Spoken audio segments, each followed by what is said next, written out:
Hello, this is Chantel, your therapist. Okay, so today we're going to talk about problem solving skills, okay? And we're just going to go through some steps that we can use to solve a problem. If we think about life is a series of different incidents that occur that creates, sometimes it creates obstacles for us, and then we have to find ways to deal with it, okay? So the modality that I'm using is cognitive behavior therapy and dialectical behavior therapy. Those are effective modalities to use when counseling people. Okay. So CBT, we always talk about the cognitive triangle, how your thoughts, feelings, and behavior affects a situation. Okay, so we always have a situation outside of ourselves most of the time that triggers us. So it's a stressor, something that happens that occurs that causes stress in our life, and then it all depends on us when we look at that cognitive triangle how we react to it. So how are we thinking about it, how are we interpreting the situation, how we feel about it, identifying how we feel. Do I feel upset? Do I feel angry? Do I feel frustrated? So I always say start with how you feel. Get at least 3 emotions, and you can refer back to that emotions wheel that I talk about all the time, and pick one from each tier of that wheel. Okay, and then in order to process how you think about how you feel, you say what's behind this emotion of anger, what's behind this emotion of fear, what's behind, whatever the 3 emotions are, what's behind this emotion of sadness, and that helps you interpret how you're feeling. So you're using Socratic dialogue to help understand your feelings. Okay, and then when you do those 2 things, identifying your feelings and then also like processing like why you feel that way, that kind of buys you time before you just go directly into like making a decision to do something. Okay, but we're going to talk about the behavior plan or the action part of it. You know what I'm saying? So like once we already processed how we felt and why we feel that way, now we got to look at how can I solve this problem. Okay, so that's the next step in this little plan. You know what I'm saying? We know how we feel. We know what we think about how we feel. We know what we think about the situation. You know what I'm saying? We process our emotions, but what are we going to do now to make this work to our advantage or work for us? Okay, so we come up with solutions. So we problem solvers. Okay, all right. So the first thing you do is identify what the problem is. You have to identify and describe the situation that's causing the problem. So just be honest. I always say, I think the problem in most situations is denial. Most time when we have a bad situation going on, people, we want to suppress it, want to ignore it, pretend it's not there, just going about life, just walk around that problem. But the problem's there. There's the elephant in the room. You got to address the problem. Half the battle is addressing the problem. Okay. All right. So this is the problem. You know, I got this F on my test and I feel like I'm about to fail my English class. Okay. If I fail, I'm not gonna be able to graduate this year. Okay. There it is. I said it. I got it off my chest. I said what it is that I'm afraid of, my fear that I've been walking around this all the time. I identified it. I described it. What's gonna happen if I don't do nothing about it. I'm real clear on it. I defined my problem, which is step number 1. Now we got to look at identifying what your goals are. We need to make short and realistic goals in order to come up with a solution. Okay, so one of my short and realistic goal could be, let me talk to my teacher about maybe extra credit assignments, to bring my grade up in the class, or maybe some other things I can do. Can I go back and make up some old or missing assignments? I'll just kind of talk to my teacher. That's the simplest way. If I'm getting an F in English, I need this to graduate. Okay, that could be one thing. You know what I'm saying? And then, but the thing is, I want to look at more than one possible solution. I want to just do one option, because that option fails, then I'm out of luck, and then I'm back at at the drawing board being stressed out. So that's one way. So look at alternate solutions, not just 1, 3, 4, 5. So if plan A doesn't work, I'm going to plan B. If plan B doesn't work, I'm going to plan C. You know what I'm saying? So that's the whole mindset, getting into the mindset of solving a problem. Okay. So a lot of times when we first start thinking about what the problem is, once we identified it, we might feel overwhelmed. Like, oh my God, I said it and it's true. It's what it is now. So learn how to clear your head by taking some deep breaths. In on a count of 2, hold for 1 second, out on a count of 4. And do that like 3 times, just to kind of center yourself and get calm. So just kind of clear your mind, just make yourself relax, or take a walk and help yourself come up with possible solutions. So another solution could be Maybe I can look at, let me see. I mean, worst case scenario, I'm looking at the last possible thing. I have to do summer school to make the course up, but that means I might graduate late, or I might not be able to walk with my class across the stage. So, I have some concerns there because I'm a senior. This is my senior year and I got to get this done.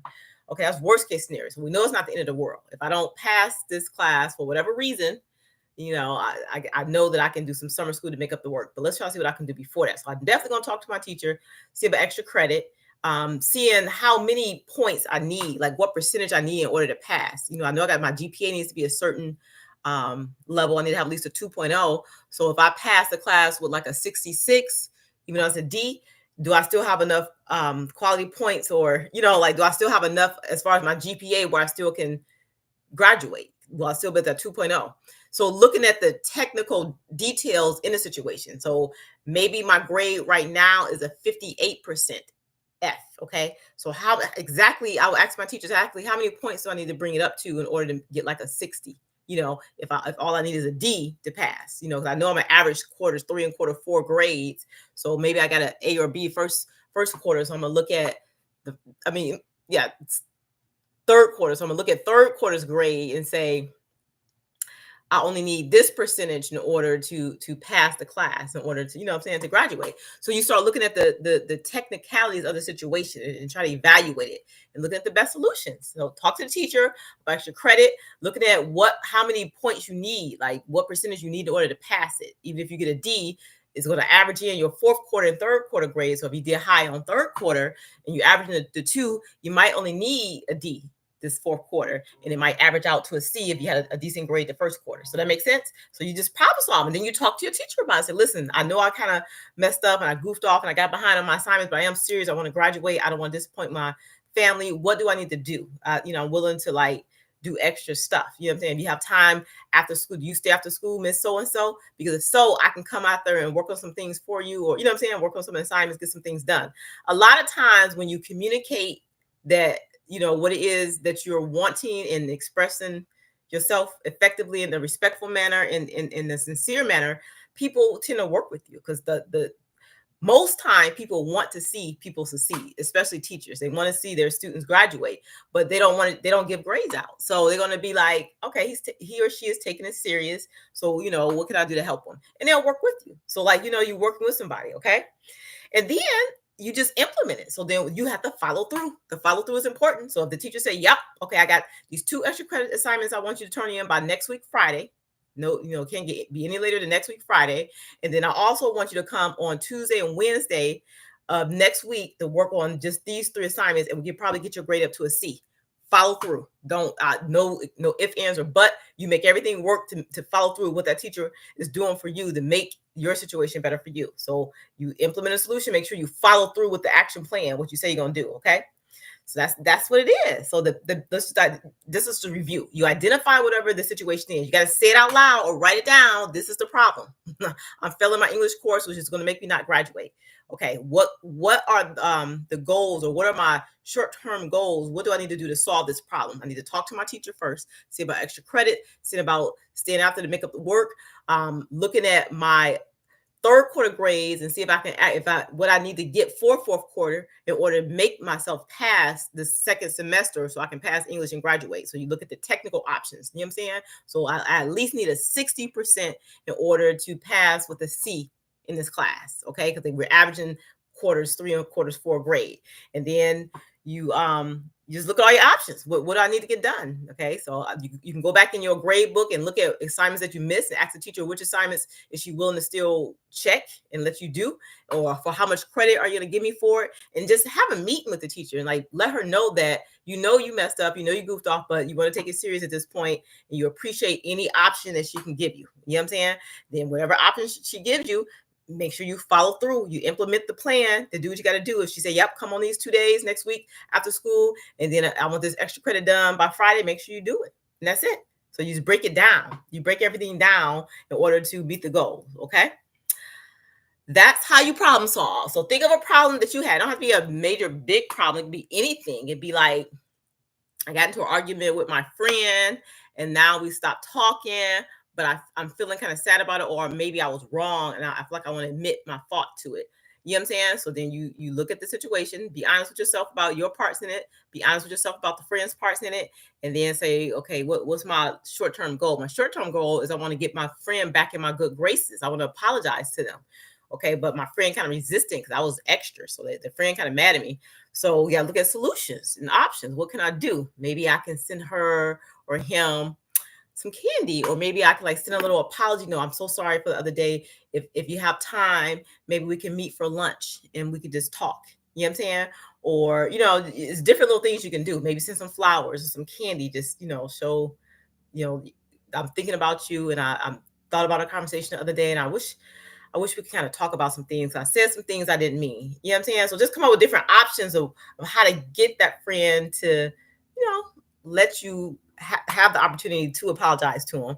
And then whatever the friend agrees to, implement that. And then do what you got to do, follow through. Does that make sense? So the main thing, like with every technique that I teach you, is identifying the problem. Like when we do cognitive behavior therapy with that triangles, identify your feelings. You got to see how you feel first. You got to be honest with yourself, because you're in denial about how you feel or what the situation actually was. Nothing else gonna work. You might as well scratch the whole thing. Okay. So be honest how you feel about it, and what the problem is. Okay. And then how I'm gonna solve this. What are my goals? What are my short-term goals? What am I gonna do? And what are possible ways that I can make this right? What are some possible solutions? More than one. You gotta have options, okay? And then implement it. What are the solutions you pick, implement it and follow through with it. And then with any situation, it's not going to be an easy like transition where you just go, okay, it's working out now. I'm moving up on to the top. Sometimes you have barriers. So if you have a barrier, have a plan A or B or C to your the first option you got. So if this goes wrong, let me try this. So you got to like problem solve. Your thinking cap has to always be on, and you have to be flexible and fluid with stuff. You have to be like, if a barrier is presented, you're not gonna keep bumping the wall. Don't do that. Say, okay, how can I get around this barrier? What can I do differently, or what can I change? You know what I'm saying? So then you can like open your mind up to dealing with it differently. Because if you get blocked by a barrier and you keep bumping your head against the wall, you'll get frustrated, and then it's gonna take you all the way back to the beginning when stuff was all out of control. You might get upset, you might get angry. So learn how to be fluid. And when you get stuck, when you get into that stuck place, take deep breaths. Use some of the coping skills we learned. Taking deep breaths in through the nose on 2, hold for 1 second, out through the mouth on 4, slowly. Do that 3 times. Get yourself calm and centered. Go outside, take a walk so you can clear your mind. Get some deep breaths in when you walk in, and just, clear your mind, looking at the beauty of nature, and just kind of like try to get inspired about different ways to solve the problem. Like look for creative solutions. The way you look for creative solution is opening up to the possibility. You know what I'm saying? It's not about, you open up to the possibility. Okay, what do I want? If it was no limitation, this is what I want to happen. Okay, but now I got to put some limitation on it, because I have to put steps and action plan to this creative solution that I came up with, and then come up with options. Because most time with a problem is not just a problem just for you, is a problem involving somebody else. So everybody's not going to be receptive to every plan, every situation, apology, grade change. They're not going to be receptive. So you have to be creative in how you present it. It's all about you and how you present things.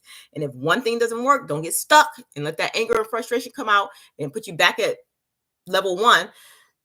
Okay, my teacher said, no, I'm not going to help you. You have all school year to get this grade up to where it needed to be, or all this 4th quarter, and you just goofed off. I don't know if I'm going to help you. I'm sorry, Miss So-and-so. I know I goofed off, and I had senioritis, and I wasn't taking it serious, but now I see it. If you could just find it in your heart to like consider allowing me to make up the work, I appreciate it. You know what I'm saying? It's how you say things to people. You know what I'm saying? You're going to get blockages because sometimes people want to see how serious you are. Are you just doing it because your mom told you to go talk to this teacher? Or are you doing it because you truly care about your grade? People see whether you're sincere or not. So it's like learning how to approach things from a calmer manner. So you approach things from the heart.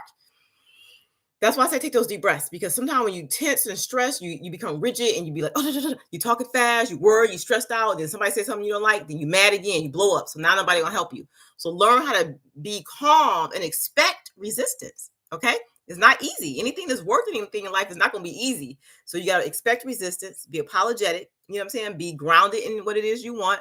Be clear on what you want, and then be patient, and then allow. Maybe you say, okay, Miss So and So, just think about it. And then maybe I can check with you next week and see how you feel about it. And then just make sure you be extra attentive to that teacher or that situation. That makes sense? All right. That's some like to my tips and skills on problem solving, but it's based on CBT and the DBT techniques that we use during therapy. Okay. All right. Until next time.